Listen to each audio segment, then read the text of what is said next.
The mountains behind Peiping.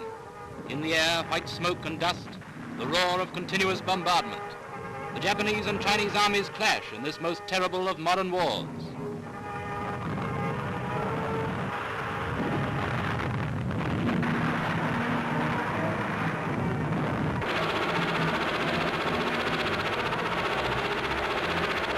Outside Shanghai, Japanese warboats ride the Wangpu River. The bombardment continues. The world's sixth largest city is slowly being reduced to a mass of ruins.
News from the war front is almost all Japan sweeping forward, with more and more of her troops landing at Shanghai, pushing on towards Nanking and into the interior.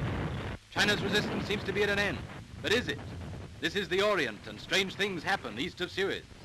But for the moment, Japan pursues her relentless course.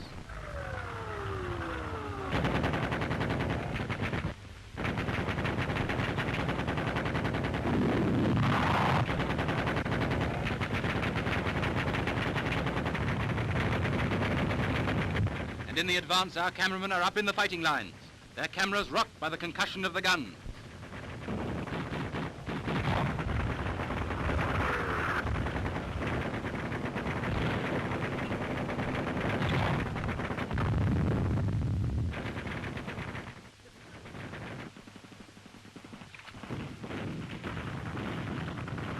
Today, China's hills and valleys echo with Japan's cry of victory.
in the north, but at Shanghai, where the Japs least expected it.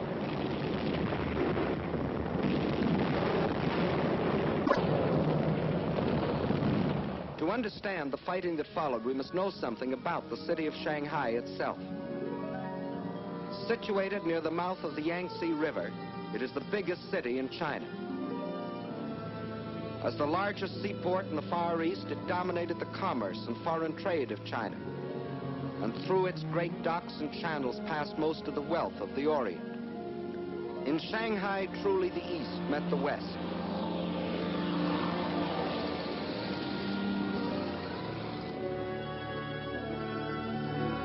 And within this city of 3.5 million Chinese was another city, the foreign settlement, made up of the French concession and the well-known international settlement. There, the various powers, including Great Britain, the United States, and Japan, had stationed detachments of troops, Japanese, British, French, and our own United States Marines, to assist the police of the Shanghai Municipal Council in the preservation of peace and order, and to protect the boundaries of the international settlement. These detachments were limited in size, but the Japs secretly, and in violation of all treaty agreements, had increased their garrison so that when fighting started on the border of their concession in August of 1937, they thought they were fully prepared for any eventuality.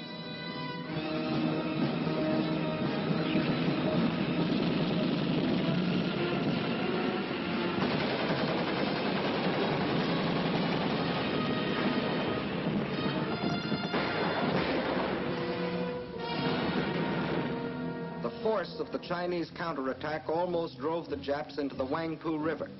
Backed up by the heavy guns of their warships, however, the Japs managed to hold out until reinforcements arrived. Jap landings were then made in the vicinity of the Wusong forts and in Luho and Lotien on the Yangtze River north of Shanghai. The Chinese drew back to positions 5 or 10 miles inland, where they could secure some protection from the heavy Jap naval gunfire.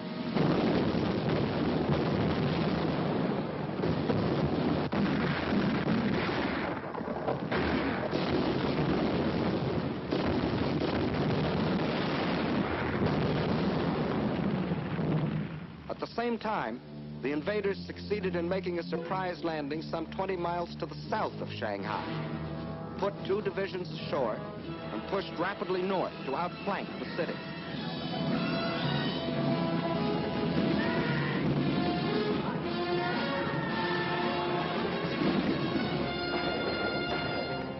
The Chinese position was thus made untenable, and a withdrawal was ordered to the west and to the south, toward Nanking and Hangzhou. But only about half of the Chinese army that had fought at Shanghai was left to withdraw. Meanwhile, enraged at the very idea of anyone resisting the Imperial Japanese might, the Japs took their vengeance upon the civilian population of the city, a city without guns or planes to defend itself, and deliberately slaughtered thousands from the air.